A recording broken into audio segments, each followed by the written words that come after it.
အမြင်များများကျန်မဲ့အခန်းတစ်ခန်းနဲ့မိတ်ဆက်ပေးမယ်ဟုတ်ပါတယ်အခုကျွန်တော်မိတ်ဆက်ပေးမယ်တိုက်ခန်းလေးကတော့ဒေါဘုံတပ်ဖွဲ့မှတ်တိုင်ရနေပြီးတော့ဝင်လို့ရှိရင်ရွှေဖူးမြော်အတွင်းမိန်းလမ်းမအပေါ်မှာရှိအတွင်းမိန်းလမ်းမအပေါ်ဖြစ်တဲ့အတွက်လမ်းကျင်မဲ့ရှေ့မှာ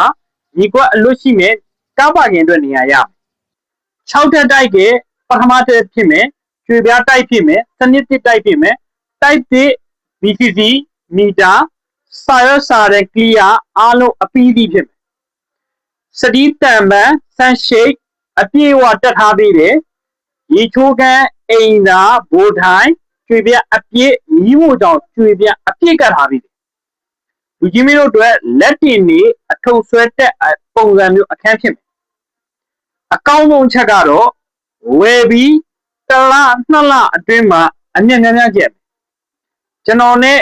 ယုံကြည်တော်လက်တွေပါအမြတ်များများရဖို့ကျွန်တော်ဘက်ကနေတာဝန်ယူပေးမယ်ကျွန်တော်ဖုန်းနံပါတ်ကတော့09-400-568-429တို့ဆက်သွယ်မေးမြန်းစုံစမ်းပြီးလာရောက်ကြည့်ရှုပေးဖို့ဖိတ်ခေါ်ပါတယ်ကျွန်တော်ကတော့ဥယျာဉ်မှုကျိုးဆောင်